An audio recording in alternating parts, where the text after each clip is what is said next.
استخارہ کہتے ہیں خیر طلب کرنے کو۔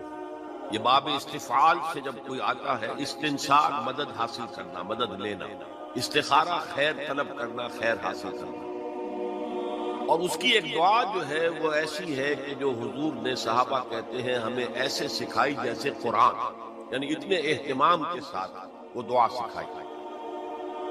وہ دعا پڑھتے رہنا یہ ایک مستقل گویا کہ انسان کا استخارہ ہونا چاہیے، اس کے معمولات۔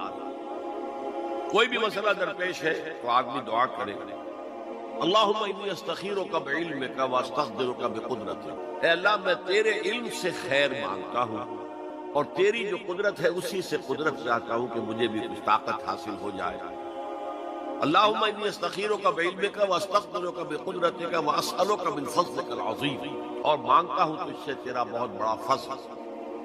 اللہم ان کنت تعلم ان ھذا الامر خیر لی فی دینی ومعاشی وعاقبۃ امری، اے اللہ تیرے علم میں اگر یہ کام جو میں کرنے چلا ہوں یا یہ رشتہ جو ہم کو تجویز کر رہے ہیں، اگر تیرے علم میں یہ ہے کہ یہ ہمارے لیے دین اور دنیا اور آخرت کے اعتبار سے بہتر ہے، فقدر ہو لی، تو وہ ہمارے لیے اس کو ہمارے لیے آسان کر دے، میسر کر دے، میسر ہو لی اسے ہمارے لیے آسان کر دے، ثم بارک لی فی، اور پھر اس میں ہمیں برکت عطا فرما۔ وَإِن كُنتَ تَعْلَمُ أَنَّ هَذَا الْأَمْرَ شَرٌّ لِّي فِي دِينِي وَمَعَاشِي وَعَاقِبَةِ أَمْرِي، اور اگر تیرے علم میں یہ ہے کہ یہ کام ہمارے لیے شر ہے، برائی ہے، دین میں بھی، دنیا میں بھی، اور عاقبت کے اعتبار سے بھی، فَاصْرِفْهُ عَنَّا یا عَنِّي، تو پھر اس کام کو مجھ سے دور کر دے، وَاصْرِفْنِي عَنْهُ، اور مجھے اس سے دور کر دے، اسے مجھ سے دور کر دے، وَاقْدُرْ لِي الْخَيْرَ حَيْثُ كَانَ ثُمَّ أَرْضِنِي بِهِ، اور اللہ خیر جہاں بھی ہو تیرے علم میں وہ ہمارے مقدر میں کر دے، اور پھر ہمیں اس کے اوپر راضی بھی کر دے۔ تو یہ استخارہ تو بہت ہی عمدہ بات ہے، اور یہ تو ہمیں اکثر معاملے میں کرنا چاہیے۔ البتہ وہ استخارہ نکالنا، یہ فلاں سے استخارہ نکال رہے ہیں، فال نکال رہے ہیں، پھر استخارے میں یہ سمجھنا کہ پھر یہ دعا مانگ کر 2 نفل پڑھ کے سو جاؤ تو خواب میں ضرور کوئی اشارہ ملے گا، ان چیزوں کا کوئی ثبوت نہیں ہے میرے علم کی حد تک، احادیث میں یہ سنت ہے۔ بہرحال اگر اللہ تعالیٰ اشارہ کر دے اپنے خواب کے اندر تو بھی کوئی بعید بات تو نہیں ہے، لیکن یہ کہ اصل میں دعا استخارہ جو ہے بس وہ ہے اصل استخارہ، اور وہ بہت عمدہ چیز ہے، اور وہ ایمان کے عین مطابق ہے کہ اللہ ہم نہیں جانتے، تو جانتا ہے، ہم شارٹ سائٹڈ ہیں، ہمیں یہ چیز اچھی لگ رہی ہے، ہمیں پتہ نہیں شاید اس کے پیچھے کوئی بری چیز چلی آ رہی ہے۔ قرآن نے کہا ہے فَعَسَىٰ أَن تَكْرَهُوا شَيْئًا وَهُوَ خَيْرٌ لَكُمْ وَعَسَىٰ أَن تُحِبُّوا شَيْئًا وَهُوَ شَرٌّ لَكُمْ وَاللَّهُ يَعْلَمُ وَأَنتُمْ لَا تَعْلَمُونَ، ہو سکتا ہے تم کسی چیز کو برا سمجھو حالانکہ اسی میں تمہارا خیر ہو، اور ہو سکتا ہے تم کسی چیز سے محبت کرو حالانکہ اس میں تمہارے لیے شر ہو، اللہ جانتا ہے، تم نہیں جانتے۔ تو اسی کو کہتے ہیں تفویض الامر الی اللہ، اپنا معاملہ اللہ کے حوالے کر دو، اللہ تو اگر اسے ہمارے لیے خیر سمجھتا ہے تو آسان کر دے، اگر شر سمجھتا ہے تو ہم سے دور کر دے۔ استخارہ ایک بہت اچھا کام ہے۔ وہ کیا ہے؟ استخارے کے معنی ہے خیر طلب کرنا، اور اس کی ایک دعا ہے جو اللہ تعالیٰ نے، اللہ کے رسول نے سکھائی ہے صحابہ کو، اور صحابہ یہ کہتے ہیں کہ ہمیں اس طرح یہ دعا اللہ کے رسول نے سکھائی جیسے قرآن سکھایا ہے، یعنی اتنی اہمیت کے ساتھ۔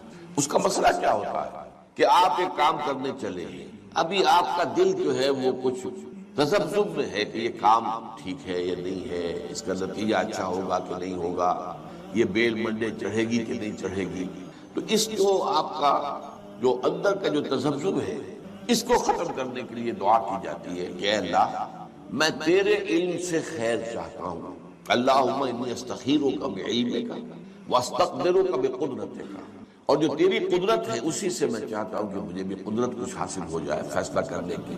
تو اس کے بعد فرماتے فإنک تعلم ولا اعلم، تو جانتا ہے میں نہیں جانتا، وتقدر ولا اقدر، اور تجھے قدرت حاصل ہے مجھے نہیں حاصل۔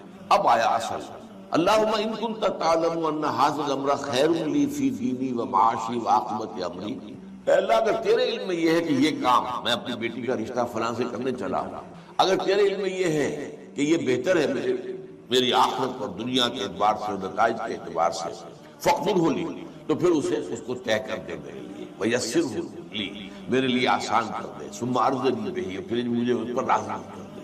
وَإِن كُنتَ تَعْلَمُ، اگر تو یہ جانتا ہو، تیرے علم میں یہ ہو، ان ھذا الامر شر لی فی دینی ومعاشی وعاقبۃ امری، کہ یہ کام تو میرے لیے شر ہے، اصل میں مجھے نظر تو نہیں آ رہا، میں تو شارٹ سائٹڈ ہوں، تو جانتا ہے کہ خیر ہے یا شر ہے۔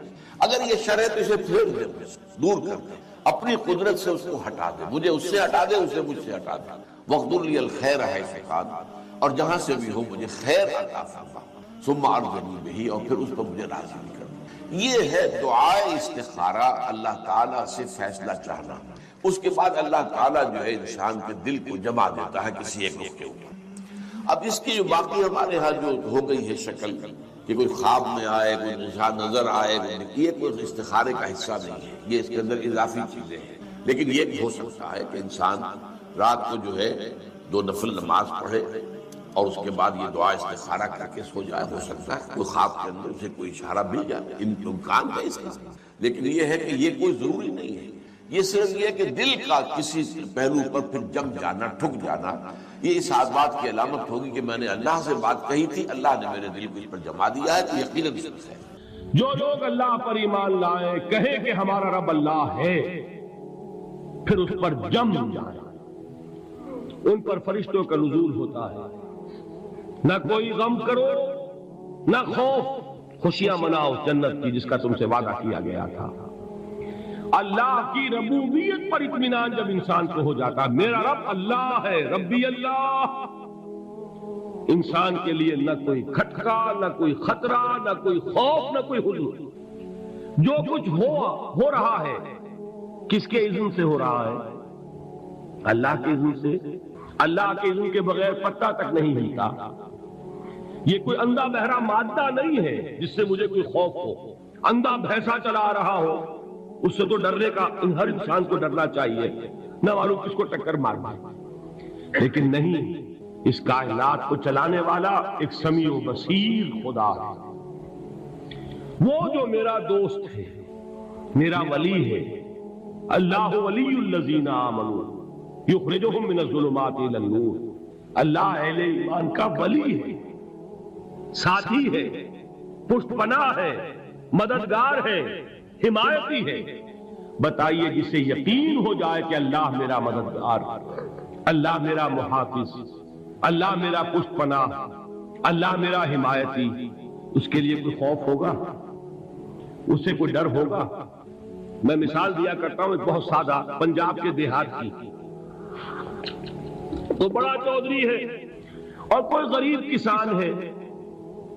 اس غریب کسان کی کہ جانوروں کو ہر وقت اندیشہ ہوگا چوری کا، کوئی میری بھینس کھول کر نہ لے جائے، کوئی میرا بیل کھول کر نہ لے جائے۔ لیکن جس کے بارے میں یہ سب کو معلوم ہو کہ وہ جو بڑا چودھری ہے وہ اس کا دوست ہے، اس کی بچیا کو کوئی خوف ہوگا؟ اس کی بھینس پر کوئی ہاتھ ڈالے گا؟ اسے کوئی اندیشہ ہوگا؟ نہیں۔ کیوں؟ کہ وہ بڑا چودھری، بڑا اس کا یہاں کا سردار، جاگیردار، سب کو معلوم ہے وہ میرا دوست ہے، کوئی میرے خلاف اقدام نہیں کر سکتا۔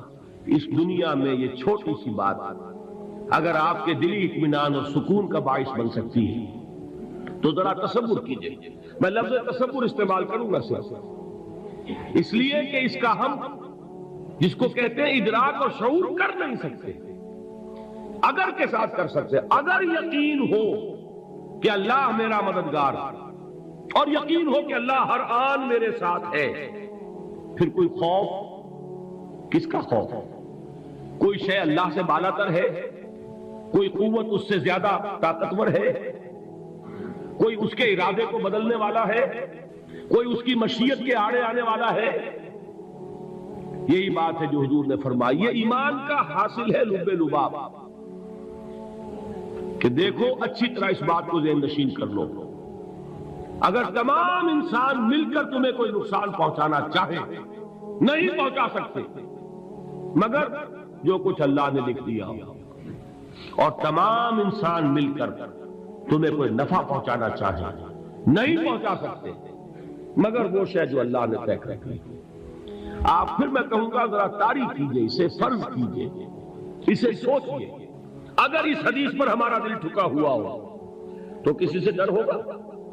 یہ مجھے نقصان نہ پہنچا دے، یہ میری رپورٹ خراب نہ کر دے، یہ میری انکریمنٹ نہ رکوا دے، یہ میرا یہ نہ بگاڑ دے، یہ مجھے یہ نقصان نہ پہنچا دے، اس کا ڈر، اس کا ڈر، اس کا خوف، اس کی خوشامد، اس کے لیے جا کر طرح طرح سے اپنی عزت نفس کو ذلیل کروانا اس کے سامنے. یہ سب کچھ کیوں کرتا ہے انسان؟ جب سمجھتا ہے کہ اس کے ہاتھ میں میرا کوئی نفع ہے، اس کے ہاتھ میں میرے لیے کوئی ضرر ہے، یہ مجھے کوئی غضب پہنچا سکتا ہے، یہ مجھے کوئی نقصان پہنچا سکتا ہے، یہ میرے کوئی کام بنا سکتا ہے، یہ میری کوئی ضرورت پوری کر سکتا ہے. اسی کا نام شرک ہے. جہاں آپ نے یہ سمجھا کہ غیر اللہ کے اندر کوئی طاقت موجود ہے، وہی شرک ہے. بتوں سے تجھ کو امید ہے، خدا سے نومیدی، مجھے بتا تو صحیح اور کافری کیا ہے.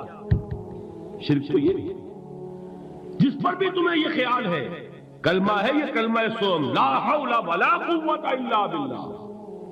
ذرا اس پر دل کو کبھی اگر آپ تصور کریں، پھر فرض کریں دل ٹھک جائے، اس پر کوئی طاقت نہیں. یہی بات تھی جو شیخ عبد القادر جیلانی رحمۃ اللہ علیہ نے اپنی وصیت میں اپنے بچے سے کہی. 11ویں دینے والے ہیں، لیکن حضرت شیخ عبد القادر جیلانی کی وصیت اور تعلیمات کو کتنے لوگ ہیں جانتے ہیں؟ یہ جن مقامات تک پہنچے ہیں وہ کس چیز کی بدولت پہنچے؟ انہوں نے جو پیغام دیا وہ کیا تھا؟ اے میرے بچے، جس طریقے سے قرآن مجید میں حضرت لقمان کی نصیحتیں جو ہے نقل کر دی گئی ہیں، میں یہ عرض کروں گا بالفرض اگر قرآن حضرت عبد القادر جیلانی کے بعد نازل ہوا ہوتا تو شیخ عبد القادر کی یہ نصیحتیں بھی قرآن میں درج ہوتی. اتنی اونچی نصیحتیں ہیں.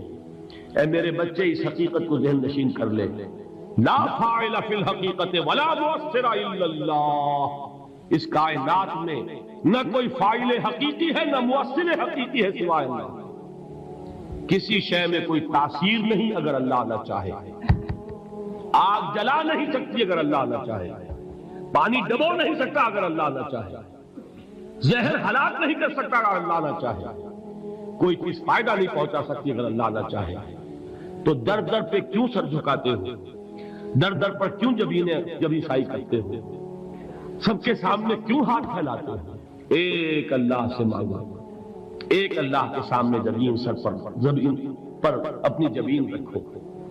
لا فاعل فی الحقیقت ولا مؤثر الا اللہ. نظر آتا ہے ہمیں کہ پانی پیاس بجھا دیتا ہے. پیاس بجھانے کی صلاحیت پانی میں نہیں ہے، اللہ کے اذن سے. کھانا بھوک مٹا دیتا ہے، بھوک مٹانے کی صلاحیت کھانے میں نہیں ہے، اذن رب میں. دیکھیے یہی یقین تھا. حضرت موسیٰ علیہ السلام کا واقعہ یاد کیجئے. سامنے سمندر آ گیا، قوم دیکھتی ہے پیچھے کہ گرد و غبار کا طوفان. معلوم ہوا کہ فرعون اپنے لشکر سمیت آ گیا. لشکر جب چلتا تھا تیز رفتاری کے ساتھ تو گرد و غبار کا جو طوفان اٹھتا تھا اس کا تصور کیجیے. اور لمحہ بلمحہ وہ قریب آ رہا. پوری قوم نے کیا کہا؟ اے موسیٰ انا لمدرکون، اے موسیٰ ہم کو پکڑے گئے. قرآن مجید میں تو یہاں وہ باتیں نہیں لکھی ہیں، لیکن تورات میں یہ درج ہے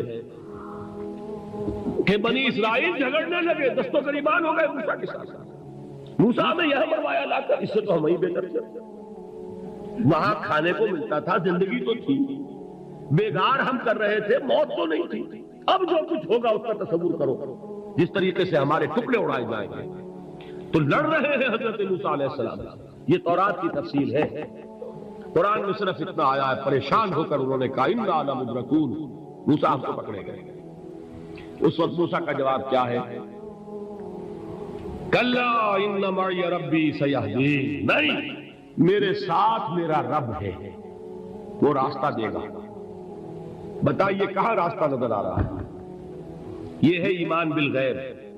راستہ نظر نہ آئے تب اللہ پر یقین ایمان ہے. جیب میں پیسے ہو اور تب دل کو اطمینان ہے تو ایمان کس پر ہوا؟ پیسے سے، اللہ پر نہیں. جب وسائل و ذرائع نہ ہو اور پھر یقین ہو کہ اللہ مسبب الاسباب ہے، وہ اسباب کا پابند نہیں ہے، وہ اسباب کا محتاج نہیں ہے، اسباب اس کے محتاج ہیں. اگر یہ یقین ہے تو اللہ پر ایمان ہے.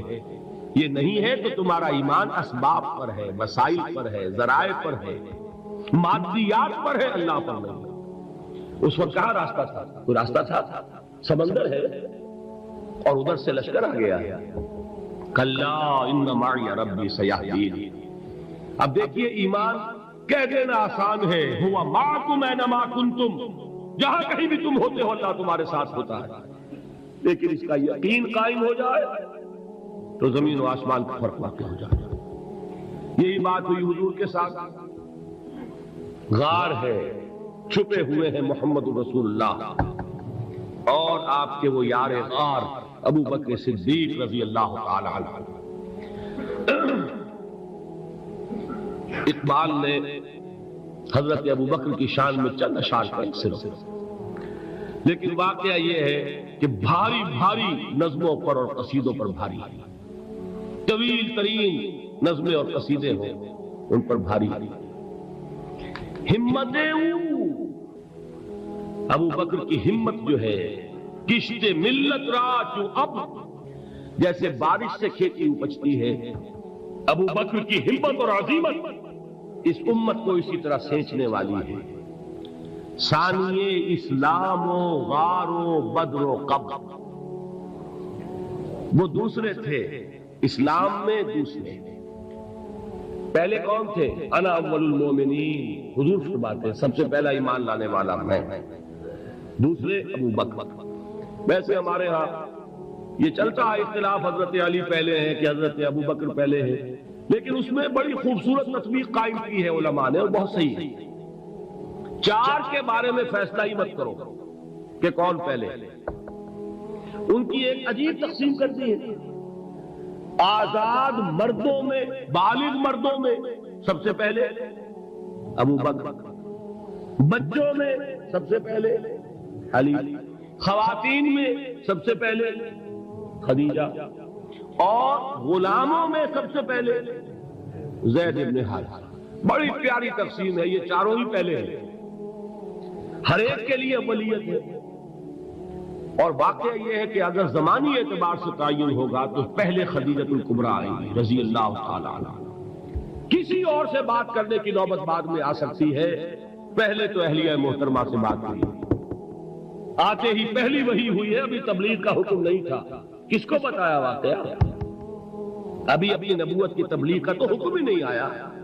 واقعہ کس کا ہے؟ وہ خدیجہ کا ہے۔ جب کہا ہے کہ خشیت علی نفسی، مجھے اپنی جان کا اندیشہ ہے، تو کیا جواب دیا خدیجہ نے رضی اللہ تعالی عنہا؟